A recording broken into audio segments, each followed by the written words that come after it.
¿Qué le pasa a una estrella cuando las cámaras se apagan para siempre?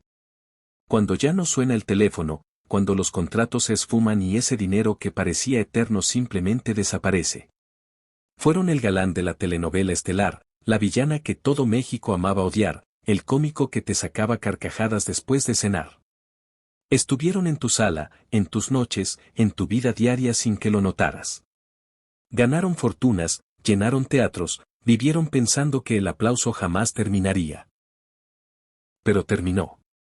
Y cuando eso pasó, muchos se quedaron sin dinero, sin salud y sin familia. Varios de ellos llegaron al mismo sitio, un inmueble en la colonia Mixcoac, en la Ciudad de México, con 78 habitaciones y una historia que arrancó con Cantinflas hace más de 8 décadas. Ese sitio se conoce como la casa del actor. ¿Cómo se vive ahí en realidad? ¿Son dignas las habitaciones? ¿Reciben buena atención? ¿Pagan algo? ¿Quiénes son las celebridades que hoy recorren esos corredores? Hoy vamos a entrar a ese lugar. Vamos a descubrir quién vive ahí, cómo llegó y qué ocurrió con sus vidas cuando la fama se apagó. El origen, una promesa de Cantinflas. Todo nació de una imagen que destrozó a Cantinflas. Era 1940 y Mario Moreno, ya el comediante más grande de México, descubrió algo que le costó creer. Dos actrices retiradas, Enriqueta Monjardín y Elvira Tubau, mujeres que habían brillado en el cine nacional, vivían casi en la calle, sin recursos, sin trabajo y sin nadie que las volteara a ver. Artistas que el país entero había aplaudido, olvidadas como si jamás hubieran existido. Cantinflas las localizó, les dio techo, y de ahí tomó una decisión que marcaría para siempre la historia del espectáculo mexicano. El 20 de febrero de 1944 inauguró oficialmente la Casa del Actor en Mixcoac. No estuvo solo, lo acompañaron nombres enormes como Fernando Soler, Virginia Fábregas, Jorge Mondragón y Jorge Negrete, todos con la misma convicción: ningún actor mexicano debía terminar sus días abandonado. Ese día Cantinflas prometió que ahí sus colegas ya no morirían solos, ni pobres, ni enfermos, ni olvidados, que por fin tendrían un hogar y una familia. Suena hermoso. Pero, ¿qué tan cierto es hoy? La realidad detrás de las puertas. La Casa del Actor no es un hotel ni una residencia de lujo, es un asilo para artistas retirados que ya no cuentan ni con recursos ni con familia que los sostenga. El edificio tiene 78 cuartos pequeños y sencillos, una cama, un mueble, un baño, nada más. Algunos residentes conservan fotografías de su época dorada pegadas en la pared, recortes de periódico amarillentos, algún premio guardado en un cajón.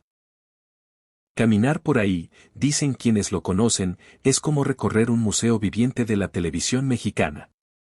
El inmueble también tiene un teatro con capacidad para 200 personas, una capilla y espacios comunes donde los residentes conviven y comen juntos. Hay atención médica y enfermería las 24 horas y comida garantizada, todo sin costo de renta. Pero hay un detalle que pocos conocen. Para poder vivir ahí, los actores deben haber cotizado mínimo 15 años en la ANDA, el Sindicato de Actores de México. A cambio reciben una pensión de aproximadamente 3,500 pesos mensuales, que ni siquiera conservan, porque casi todo ese dinero se destina de vuelta a la casa para cubrir su propia comida, su médico, su cama. Como único extra, reciben un domingo de 160 pesos al mes para gastos personales. Con eso hoy no alcanza ni para el mandado. La situación económica del lugar tampoco es sencilla. En 2025, el comediante Jorge Ortiz de Pinedo denunció que la ANDA le adeuda a la casa más de 34 millones de pesos. En 2021 el asilo estuvo a punto de cerrar con 38 residentes adentro. Ha sobrevivido gracias a donativos, eventos benéficos organizados por colegas del medio y a la herencia de la escritora Caridad Bravo Adams, quien donó la mitad de sus derechos de autor para mantenerlo en pie. Esa es la realidad. Un proyecto que Cantinflas construyó con el corazón, pero que hoy sobrevive a duras penas. Y lo más impactante no son las cifras ni el edificio, sino la gente que vive adentro, actores que crecimos viendo en pantalla. Tum Tum, el cómico que murió en silencio. Si creciste viendo comedia mexicana, seguro recuerdas a Tan Tan. Su nombre real era José René Martínez, y durante los años 80 fue uno de los cómicos más populares del país, bajito, carismático, con una chispa que se notaba en cada escena. Se hizo famoso en las sexicomedias y en filmes populares que llenaban salas de cine, no necesitaba ser protagonista para robarse la pantalla. Con el tiempo, el trabajo se fue acabando. El cine cambió, las comedias ya no eran las mismas, y Chan Chan se quedó sin proyectos. A eso se sumó un divorcio que, según distintas versiones, lo dejó en la ruina, perdió patrimonio, estabilidad y a la gente que lo rodeaba. Sin recursos, sin familia cercana y con la salud deteriorándose, terminó viviendo en la casa del actor, no como un retiro tranquilo, sino como un hombre abandonado, según quienes lo conocieron en esa etapa, solo, deprimido, lejos de todo lo que había sido. Pasó sus últimos años casi sin visitas ni proyectos, hasta que en octubre de 1991, a los 60 años, fue encontrado sin vida en su habitación por un infarto. En silencio, sin cámaras ni aplausos. El hombre que hizo reír a millones murió completamente solo.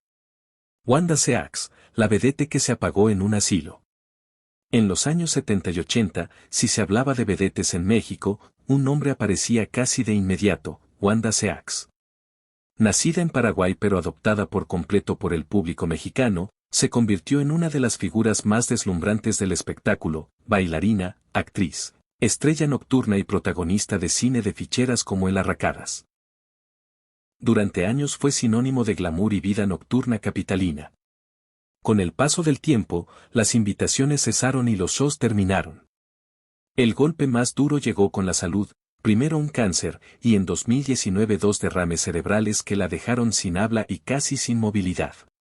De un día para otro, la mujer que había brillado en los escenarios más importantes del país ya no podía comunicarse. Apenas 3 semanas antes de su segundo derrame, Wanda se había mudado a la casa del actor buscando los cuidados que ya no podía darse sola. Ahí recibió techo, atención médica y enfermería. Sus amigos organizaron misas pidiendo un milagro que nunca llegó. El 2 de septiembre de 2020 falleció dentro de la casa, a los 72 años, a causa de un derrame cerebral. Fue velada en los propios pasillos del lugar, se cuenta que algunos compañeros la despidieron con aplausos. Aplausos, en un asilo. La mujer más deslumbrante de los escenarios mexicanos se fue rodeada no de público, sino de silencio. Rogelio Guerra, el galán que olvidó quién era. Si hay un rostro que define al galán de telenovela mexicano, es el de Rogelio Guerra. Durante los años 70 y 80 fue de los actores más cotizados de la televisión nacional, protagonista de producciones históricas como Los ricos también lloran. Alto, con presencia, con una mirada inolvidable para el público. Con los años llegaron los problemas de salud, primero los riñones, después un diagnóstico que lo cambió todo: Alzheimer. Poco a poco, el hombre que había memorizado cientos de libretos fue perdiendo primero los diálogos, luego los nombres, luego los rostros, hasta no reconocer ni a sus más cercanos. En sus últimos meses vivió en la casa del actor. Ahí pasó su última Navidad, rodeado de otros actores retirados, participando en las posadas del asilo. Las fotos de esa época lo muestran sonriente en silla de ruedas junto a colegas que también habían terminado ahí. La directora del lugar dijo entonces que se estaba recuperando poco a poco, pero la recuperación nunca llegó. Falleció el 28 de febrero de 2018.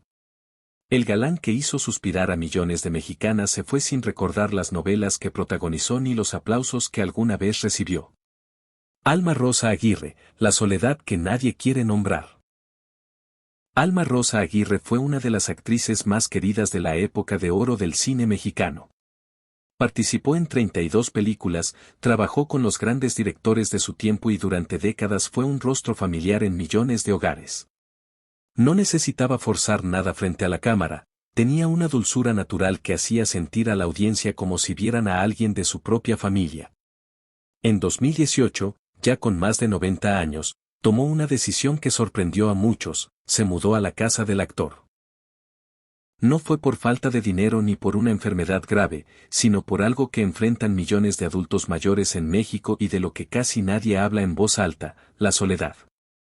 Ella misma lo explicó sin rodeos, se fue porque su familia no tenía tiempo de cuidarla. Y sin embargo, no se quejaba. Al contrario, decía sentirse a gusto en la casa y agradecía el legado que Cantinflas había dejado para los actores, hablaba del lugar con cariño, como su verdadero hogar. Sus hermanos y su hija la visitaban de vez en cuando, pero su vida diaria transcurría entre esos pasillos. Falleció el 28 de enero de 2025, a los 95 años, dentro de la casa del actor. Se fue en paz, pero se fue ahí, no en su casa, no rodeada de familia, en un asilo. Xóchitl del Rosario, la doble de riesgo que nunca recibió aplausos. Cuando pensamos en María Félix, pensamos en lujo, poder y una estrella intocable. Pero pocos saben que detrás de muchas de esas escenas arriesgadas había otra mujer que ponía el cuerpo de verdad, sin recibir jamás el reconocimiento, Xóchitl del Rosario. Fue doble de riesgo de María Félix durante los años 60 y 70, encargándose de caídas y golpes para que la estrella luciera impecable. Su carrera no terminó ahí, siguió trabajando en el cine y llegó a participar en producciones como Frida y hasta en Apocalipto, de Mel Gibson. Tras enviudar, se quedó sola, sin compañía cotidiana. En 2019 decidió mudarse a la casa del actor, y cuando le preguntaron por qué, respondió sin adornos, se fue por soledad, porque a los viejos ya no los quieren. Hoy, con más de 85 años, sigue viviendo ahí, participa en las actividades y cuenta con orgullo que su última película fue Apocalipto. Pero su realidad económica es otra, recibe un domingo de 160 pesos al mes. La mujer que arriesgó su cuerpo para que las grandes estrellas del cine mexicano lucieran bien en pantalla hoy sobrevive con una cantidad que a muchos no les alcanza ni para una comida. Humberto Dupeirón, el actor que se negó a rendirse. Humberto Dupeirón quizá no sea un nombre que todos reconozcan de inmediato, pero en el teatro mexicano es una leyenda. Durante más de 40 años presentó su monólogo El Gorila, obra que se convirtió en referencia del teatro independiente en México, además de una carrera larga en telenovelas y cine, construida a puro talento y disciplina de escenario.